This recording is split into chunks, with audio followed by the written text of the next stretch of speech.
Hello, everybody. This is Hayden and Brian. We're going to do a little training video on the new PLC schedule spreadsheet.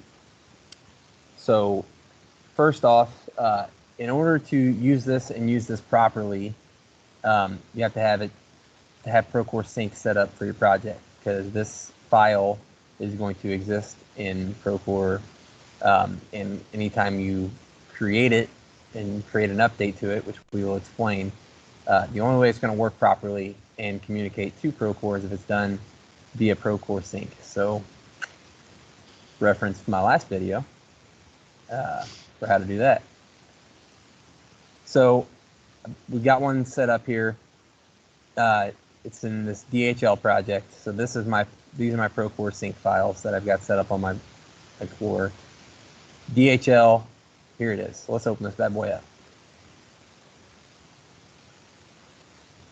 So this is a fresh, new file.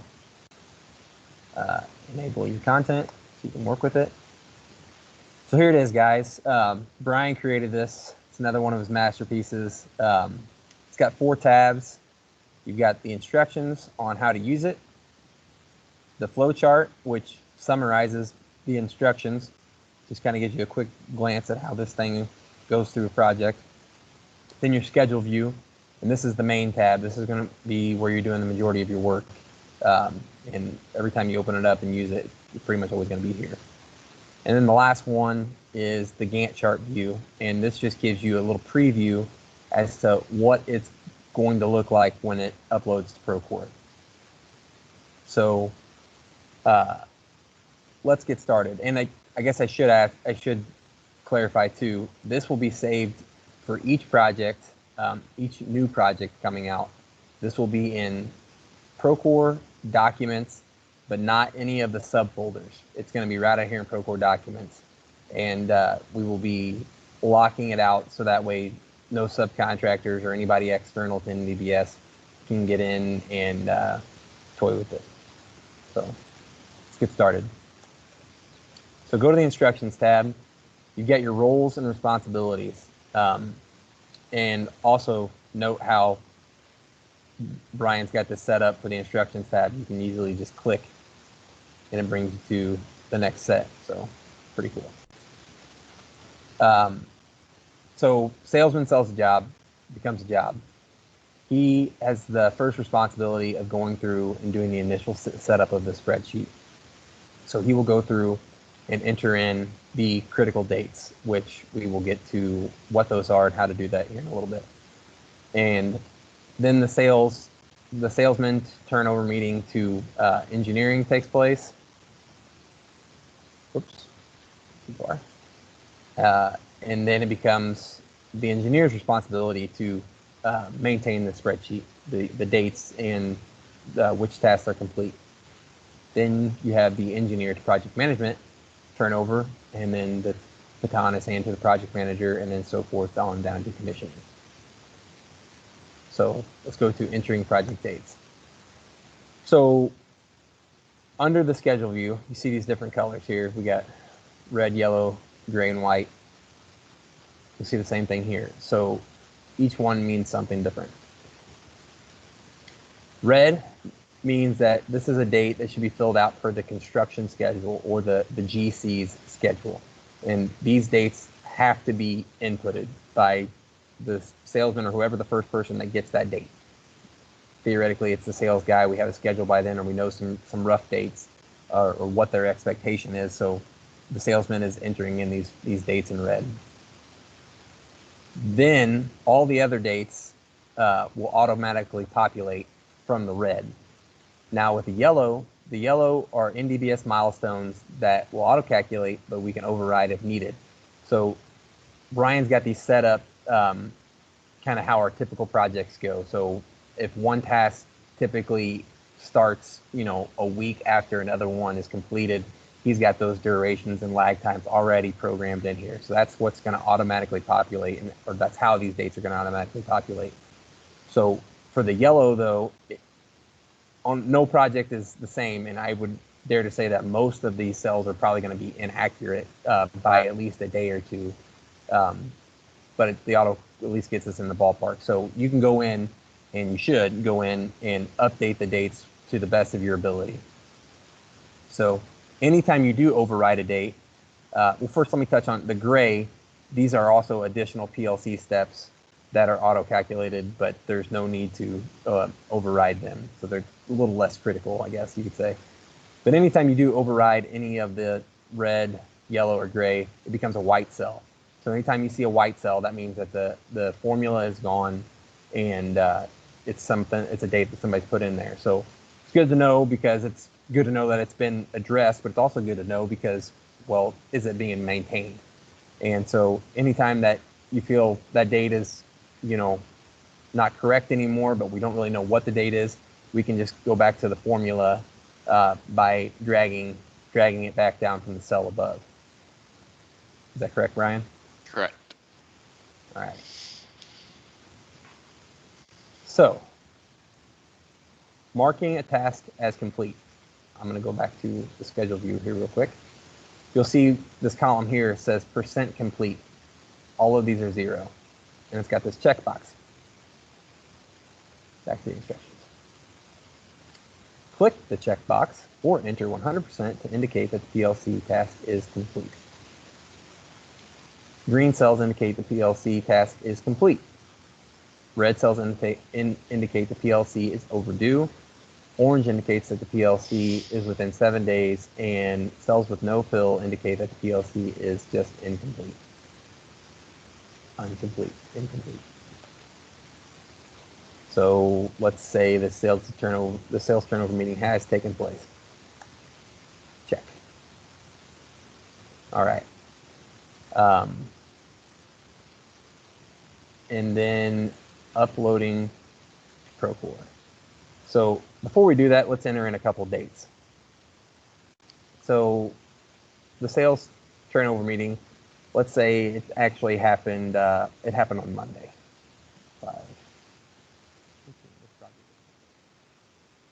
And then the QC peer review set, yeah, it's going to be around 6/1. That's the date that we're figuring. But we're not actually going in for permit until July. Let's say it's going to be that first week of July.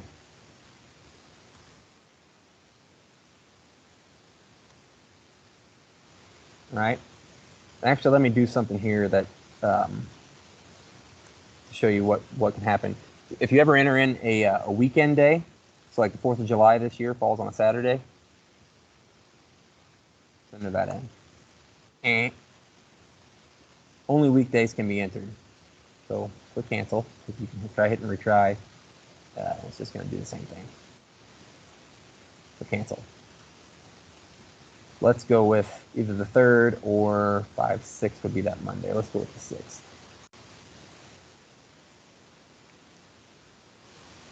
And as you can see, magic happens when you enter in a date, and all these auto-populate from that, everything downstream of it. So sales turnover meeting, and then it goes, it's something else to note on here. We've got this set up to follow the flow of the project, and these all are in sequential order. So it'll go sales turnover meeting, all the engineers work, and then we get to it's turned over to the PM, and then the PM takes over, and we've got the buyout and construction, and then we hand the baton to the commissioning group, and then it goes down the line. But all of these are adjusted from the upper dates. And then let's make a comment here. Complete comm check. Maybe this job doesn't require a comm check. Haven't done engineering in a while, guys, so I don't know if we're seeing that or not. But let's say this notes column here. Explain what I'm doing first. We've got this column for notes. It's going to be most useful when a task is overdue and we can't mark it as complete. So I guess I'm getting a little all over the place, but the full purpose of this spreadsheet is it's gonna sync with the Procore schedule feature, and it's gonna then translate to the home page of every project. And so any tasks that are incomplete are gonna report to the home page, and it's going to tell you whether those tasks are just incomplete and they're just out a little way, so it's, they're just not done yet, or if they're coming up, if they're within 7 days, or if they're overdue. All that's going to translate to the homepage on Procore. So if someone gets in here and wants to know the status of the project, and they get in and they see, well, there's these 3 items that are overdue. Why are they overdue? They could go to the schedule and actually see in the notes for that item, this comm check is going to be overdue because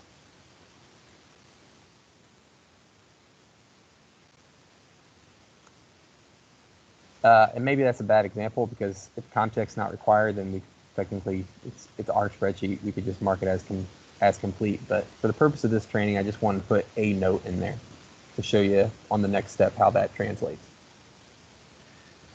So now we are ready for the final step. Step 4, uploading schedule to Procore. Click the Create Procore Schedule to upload the schedule into Procore.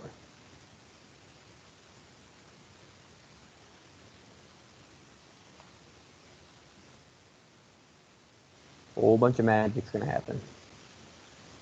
All right, and then you're going to be left with this screen here, guys. It's just exit out of it. All right. So after you do that, again, the note in here, document must be opened in Procore Sync for this to work.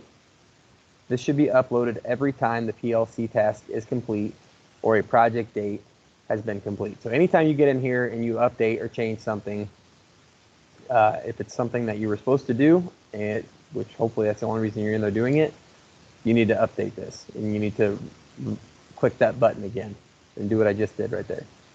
So then you want to go to Gantt chart view work. So go to the Gantt chart view worksheet. We'll give you a preview. That's this here. That's not what I thought I was reading there though, but this is what I thought I was reading. Go to Procore, Project Tools, Schedule, Gantt to see what we just did. So let's go to Procore. I just did this for the DHL project. And I happen to be in the DHL project. So Procore Tools, Schedule right here. What did we do? That's what we did. Right there. This is the schedule we just did in Excel and it uploaded in Procore. Automatically, you're not going to see the notes. Let me drag this over. I want to see this full column. Or yes, you will, because I already changed the settings on this. So my apologies, but you wouldn't regularly. Brian, I heard you gasping there. Jump in if I'm wrong. Oh, I was just saying, so yeah, pretty much under that configure option, once you set it up one time, it'll automatically default the same view for all your projects. Yes. And for everybody's enjoyment, Brian and I have already done one of these trainings today, and it went horribly wrong. So some of this stuff we've already done that you may run into yourself. But if you want these notes to show up and find out what's going on with any given item, you got to go into Configure and then select which one of the options, which there are a bunch. But I would say that notes would be one of the important ones here. So already been done. It's already here. Right there's our note that we added to this. Comm check not required. But you could get into a situation, guys, where engineer, you can't get your HVAC loads complete. Well, I'm still waiting on the glass information from the architect. So yeah, it's due. We should have it done by now, but this is why. This is where we're at. So anybody want to jump in and help push me or push for that? Appreciated. So let's go back to the spreadsheet. Schedule view. So that's kind of the nuts and bolts of it. There's a few extra features to this that you may find yourself needing or wanting to use. The first thing is a lot of our projects will be not as clean as just one nice simple schedule. There may be a TI phase is the most common thing that takes place, or just another building goes up, but it's going to be under the same contract. Anyway, it happens. There may be a different schedule. So we want to create an alternate schedule in that case, because it's under the same project for us in Procore. We're not creating a new project, but we only get one schedule. So within this schedule spreadsheet, we can create another one. Let's call it TI.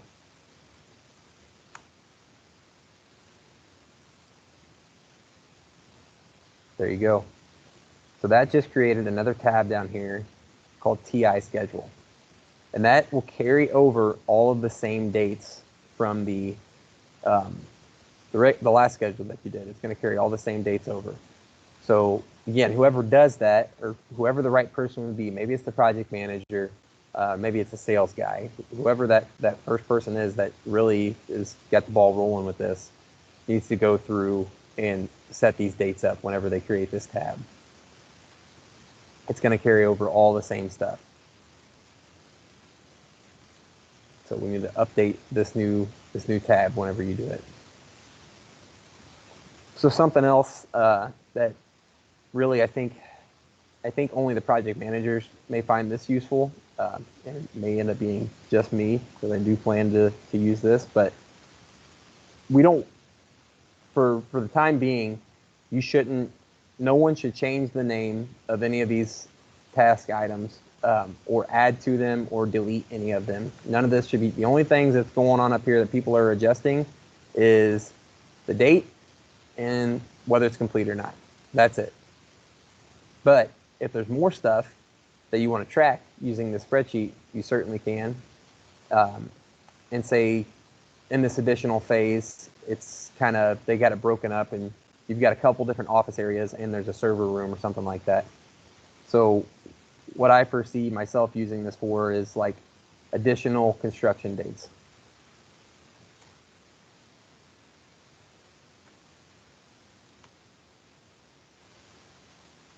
So what I did there, I just went down to the very, very bottom of the spreadsheet, under warranty, under 1101, end of warranty letter issued. We all dream of that day. And additional construction dates, added that in. I want to make this its own section. I don't want this to be a tier 2 warranty. So I go over here to this main subcategory column, put an X, enter. I just created the 1200 series of schedule items. And I want to do server unit installation. And set west office units. All right, so just added a couple schedule items. We're gonna server unit installation. That's gonna take place. Let's just say, I don't know what this date's gonna do, but we're gonna change that date. The weekend. Can't do it. No one works on the weekend, right?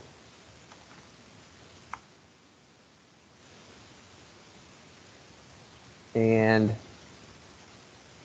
so you're seeing something a little goofy going on here with the duration, negative 53 days. I overwrote the start date, but I didn't do anything to the end date. So when you create your own new stuff, you're doing it, you're creating it. So this server room installation, there's a couple different parts and pieces. It's not going to be a quick one-day event. It's going to take a few days. We'll just say we'll get it done by the end of the week.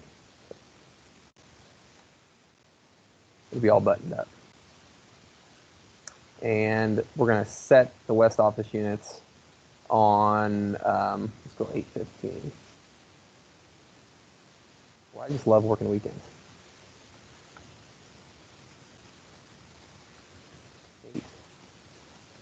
8:18. And I'm going to do this one a little differently. It's only going to take us a day. One day. So by 8:19, it'll be complete. I bet maybe it'd be better if you put 0 days. It's going to be done that day. So, not that it matters to you, but when you create these new lines, if you choose to, again, let me reiterate, this is totally optional. You do not have to do this. 100% user preference. If you want to use this spreadsheet for more, if you want to just, if you're doing this on the side, like I'm doing, and you want to use everything on one spot, this would be where you'd want to do it. That checkbox feature doesn't copy down, but it's not mandatory that it does since it's not a PLC item. But you can, you're still more than happy or more than welcome to 100% complete. We're only halfway through the week. This one is 50% complete. So whatever you want to do, totally up to you.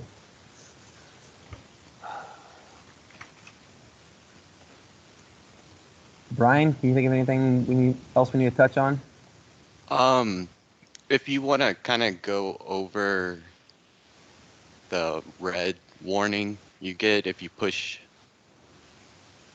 Yeah. a date too close together.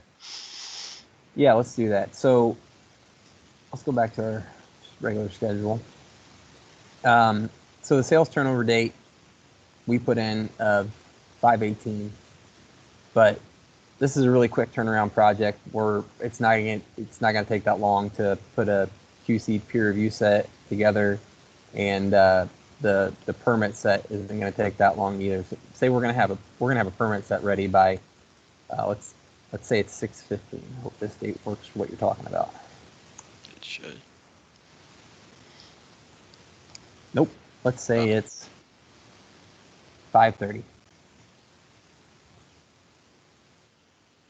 Son of a gun. 5:29.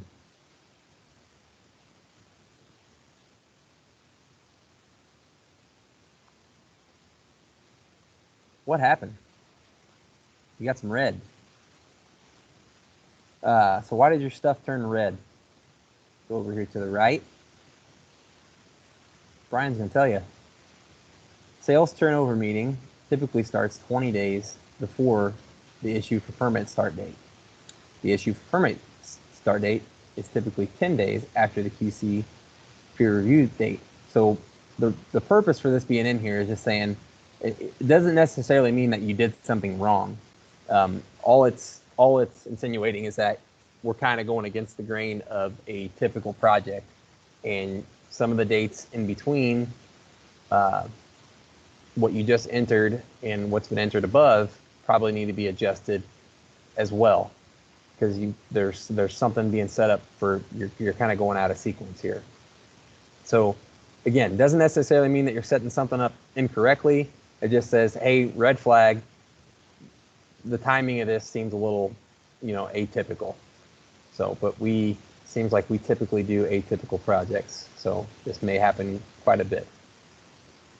It was fun trying to determine what our standard timing is and what the normal job is like for this, because it almost seems like there are no normal jobs anymore. But had to start someplace, so that's where we're at. Anything else on that, Brian? Oh, that's good. So yeah, moving forward, any new project in Procore is going to have this file in there, and I guess you could say it's effective immediately for those projects. We should be making the effort to update, populate these, and use it as our tool for tracking the project lifecycle. And then any project that it's currently not in on, the management team is going to be going through and selecting which jobs it's going to be worth it for us to go through the effort to put one of these to that project. So just because it's not on there doesn't mean it's not going to be. So that's where we're at. That's what we're doing. We plan on setting up a follow-up training, a live training session sometime in the near future once everybody's had ample opportunity to review this and play around with it a little bit. And that live training will just be an opportunity for anybody to ask questions and do a little on the job training, so to speak. So anyway, here it is, coming to a project near you. Want to thank Brian for putting in all the legwork to put this together. He did another pretty awesome job, and everybody have a good day.